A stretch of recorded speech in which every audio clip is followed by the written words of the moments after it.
और साथियों, आपके सबके दिलों पे राज करने वाले हमारे लाडले मुख्यमंत्री जी मंच पर पधारे। उससे पहले जो जोधपुर संभाग से हमारे साथी आए वो अपना बैनर खोल करके ऊंचा करें। आप हमारे जोधपुर संभाग के यहाँ के मुख्यमंत्री जी जोधपुर को बिलोंग करते हैं।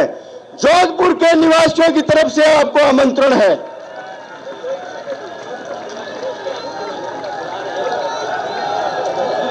और उस जोधपुर की धरती से यहां जयपुर में आकर के समता की राजस्थान विश्वविद्यालय में लौ जगाने वाले समता आंदोलन के प्रदेश युवा प्रकोष्ठ के अध्यक्ष श्री चंद्रशेखर जी बिश्नोई से मैं निवेदन करूंगा कि आप माल्यार्पण करके युवा प्रकोष्ठ की ओर से और उनको आमंत्रित करें और नारों के साथ मुख्यमंत्री जी का स्वागत करते हुए उन्हें आप आमंत्रित करें। साथियों, आज युवा दिवस है और भाई अखिलेश यादव जो उम्र से युवा नहीं है, विचारों और कर्म से भी युवा इन्होंने साबित कर दिया है। तो एक नारा लगाए, भाई अखिलेश यादव जिंदाबाद।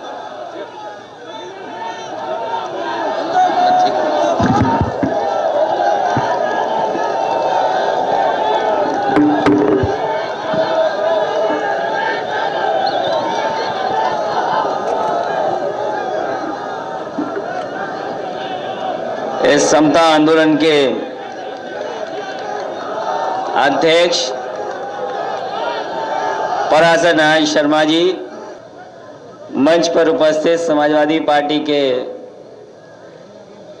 नेता प्रदेश के अध्यक्ष आदरणीय रामकृष्ण शर्मा जी,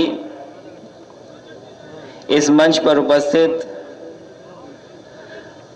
जस्टिस जैन साहब, आदरणीय भागीरथी शर्मा जी,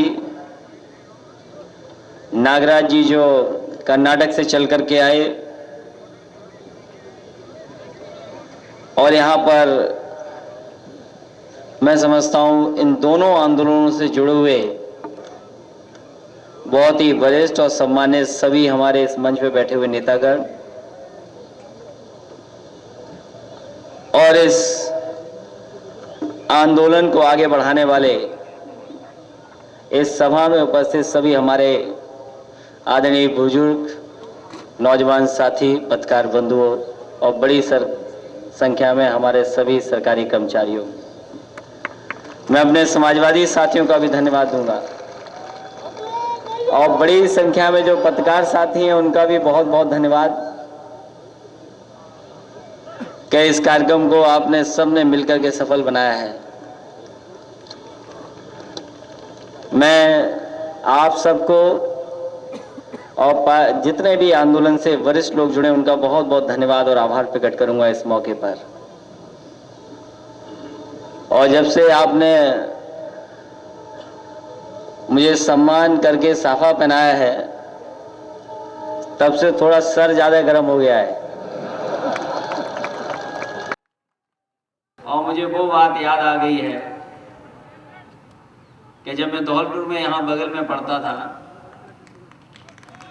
और 7 साल हम लोगों ने यही पढ़ाई की है धौलपुर में,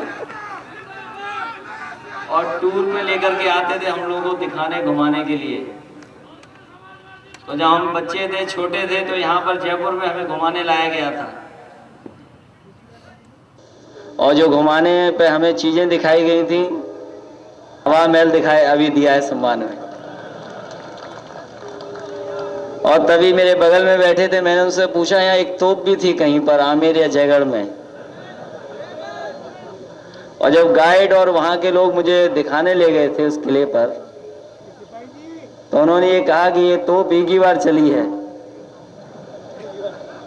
आज सच कह रहा हूं कि झूठ कह रहा हूं, ये बताइए। मुझे तो यही बताया था गाइड ने और जो भी हमारे साथ थे वहां, कि एक ही बार तोप चली, उसके बाद ये तोप कभी नहीं चली और कभी चलने भी नहीं दी, क्योंकि उसके पीछे जो कहानी ये थी कि उससे जनता और आम लोग जो थे उस समय के लोग, उनका बहुत नुकसान हो गया था। कई लोग बहरे हो गए थे, कई लोगों के साथ और भी घटना घट गई थी, इसलिए वो तोप दोबारा नहीं चली।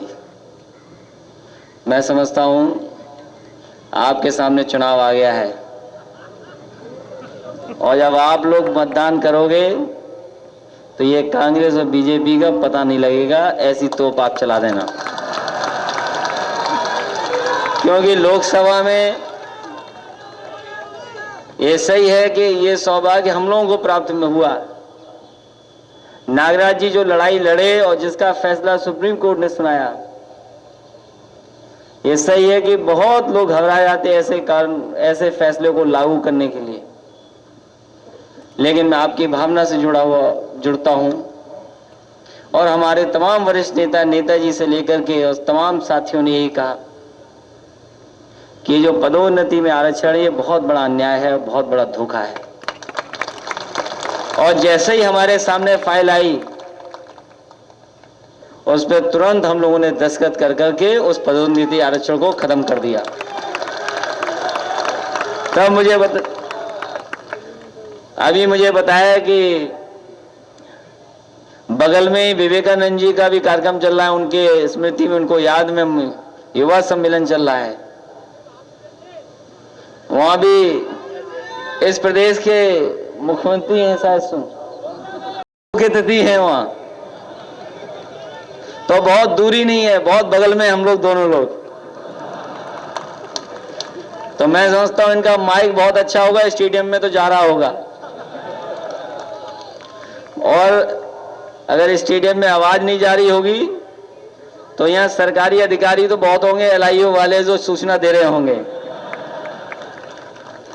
क्योंकि मोबाइल का जमाना है, तकनीकी का जमाना है और टीवी का जमाना है, तो वो भी सुन रहे होंगे या कहीं ना कहीं उनके साथी देख रहे होंगे टीवी पर। इसलिए हम उनसे कहेंगे कि हम तो एक ही दस्तखत में खत्म कर दिए पदोन्नति वाला मामला। आपसे भी कहेंगे घबराइए मत, पेन निकालिए, फाइल मंगवाइए, एक ही दस्तखत में ये खत्म हो जाएगा आपके स्टेट में भी। इससे ज्यादा समय लगता हो तो हमारे चीफ जैसे साहब बैठे तो बता दो, इससे ज्यादा समय नहीं लगता। और वरिष्ठ रिटायर्ड अधिकारी भी हैं, IAS, और पत्रकार साथी भी जानते होंगे, इससे ज्यादा समय नहीं लगता।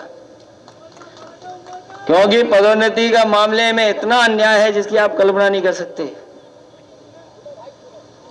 कि जो जूनियर है वो कब सीनियर हो जाएगा पता नहीं लगेगा आपको,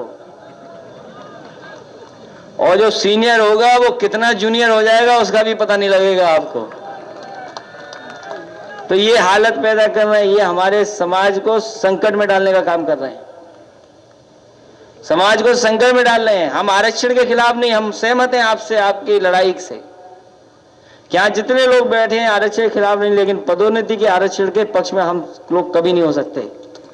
और इसीलिए नेताजी ने कहा, आपको याद होगा, हमारे अध्यक्ष जी ने भी इस बात को कहा, राष्ट्रीय अध्यक्ष नेताजी ने जब कहा कि यह पदोन्नति वाला मामला अगर आएगा, चाहे हमें अपनी लोकसभा से इस्तीफा देना पड़े, चाहे हमारी सदस्यता खत्म हो जाए, हम इसको आगे पास नहीं होने देंगे।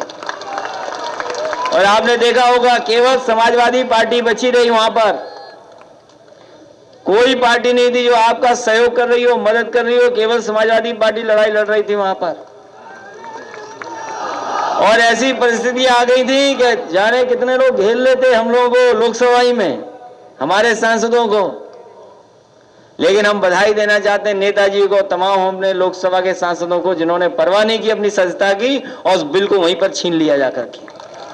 और मान लो अगर बिल न छीना गया होता, अगर बिल न छीनता तो आज बताइए कौन सा कानून ये लागू करा रहे थे, बताइए।